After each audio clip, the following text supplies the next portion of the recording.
Hello जी, आशा करती हूँ कि आप सभी बहुत अच्छे होंगे भई। जैसा कि आप सभी को पता है कि हरियाणा पब्लिक सर्विस कमीशन की तरफ से काफ़ी सारी पीजीटी की वैकेंसी निकाली गई थी और सबकी जॉइनिंग हो चुकी है। जिनकी जॉइनिंग रहती है भई, तो ये एक अच्छी खबर है कि आपको एक्सटेंशन लेने की ज़रूरत नहीं है। आपको जो है मौका दे दिया गया है 3/5/2025 यानी कि 3 मई तक आप अपना जॉइन कर सकते हैं। उसके लिए ज़रूरी नहीं है आपको एक्सटेंशन लेने की। तो जिसकी अभी तक जॉइनिंग नहीं हुई है वो आराम से अपना जॉइन कर लेना भाई।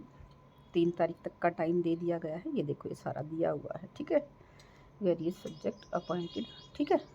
और दूसरा भाई, जिसकी जॉइनिंग हो चुकी है वो अपना MIS NPS और HRMS वाला काम कंप्लीट करवा लें।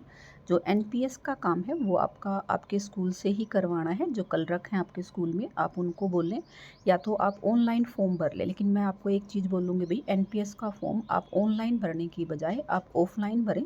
क्योंकि अगर आप ऑनलाइन भरते हो तो भी आपको स्लिप जमा करवाने जाना है, तो फिर आराम से अपना ऑफलाइन ही भर लो वो फॉर्म निकाल के। और ब्लैक पेन से आपको भरना है। फिर उसमें आपके अपने प्रिंसिपल के साइन वगैरह करवाने हैं। फिर आपका जिस डिस्ट्रिक्ट में आपको अभी स्कूल मिला है उस डिस्ट्रिक्ट की ट्रेजरी में जाकर आपको वो फॉर्म सबमिट करवाना है। उसके लिए ज़रूरी नहीं है कि आप खुद जाएं, आप किसी और से भी अपना फॉर्म सबमिट करवा सकते हैं। अपने घर के किसी और सदस्य को भेज सकते हैं कि वो अपना फॉर्म, आपका फॉर्म सबमिट करवा दें। तो उसके लिए आपको जाना ज़रूरी नहीं है। ये तो था आपका NPS वाला। और जो आपका MIS है और HRMS है, वो MIS में क्या है कि आपका सारा डाटा आपको अपडेट करना है।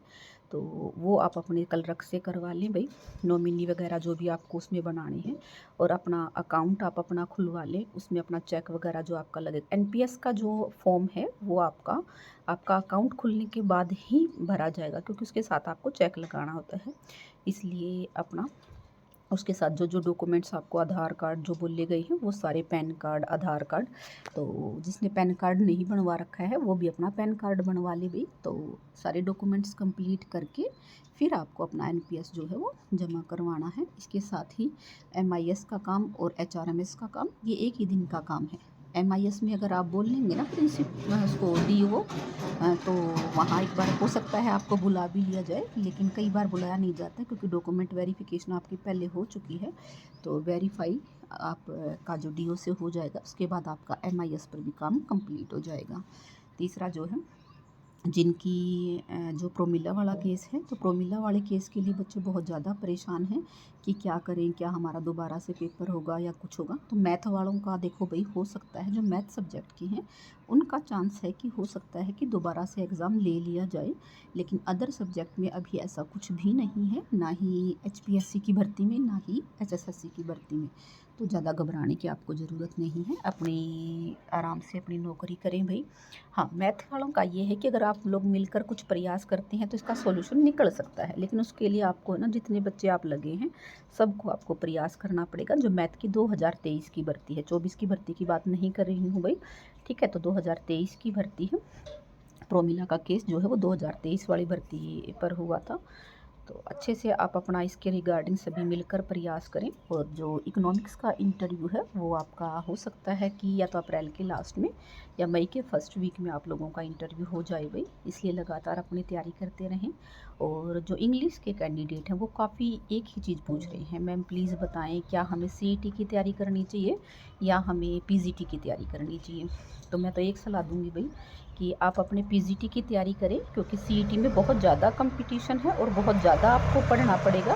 अदर सब्जेक्ट भी हैं, जबकि आपका जो खुद का सब्जेक्ट है, जो आपका PGT है, तो PGT में आपको इतना वो भी नहीं होगा। और PGT में कंपटीशन भी, क्योंकि HTET चाहिए गई, उसके बाद MA, HTET, B.Ed, और फिर आप वहाँ तक पहुँचे हैं। तो आपका चाहे प्री हो चाहे मेंस हो, आपका जैसे ही कोर्ट केस सोल्व होता है आपको टाइम नहीं दिया जाएगा। इसलिए मैं तो आपको सलाह देती हूँ कि भाई आप अपने PGT इंग्लिश की तैयारी करें, ना कि CET की। और इसके साथ ही BCA BCB वालों का 24 तारीख को कोर्ट केस की तारीख है। उसके बाद मुझे लगता है कि आप लोगों के जो होल्ड की गई सीटें हैं उनके रिज़ल्ट आने आप लोगों के शुरू हो जाएंगे, क्योंकि AMO में ये BCA BCB के फेवर में गया है, तो हो सकता है यहाँ भी बच्चों के फेवर में ही जाए। तो उसके बाद आप लोगों की जितनी सीटें होल्ड की गई हैं उस पर आपका रिज़ल्ट आ जाएगा। इसके साथ ही भाई असिस्टेंट प्रोफेसर के एग्ज़ाम होने स्टार्ट हो गए हैं। तो रोल नंबर के रिगार्डिंग बहुत बच्चे पूछ रहे थे कि मैम रोल नंबर कब से आने स्टार्ट होंगे। तो रोल नंबर आपके 4 से 5 दिन पहले ही आते हैं, ज़्यादा पहले नहीं आते हैं, इसलिए उनकी टेंशन आप ना लें भाई।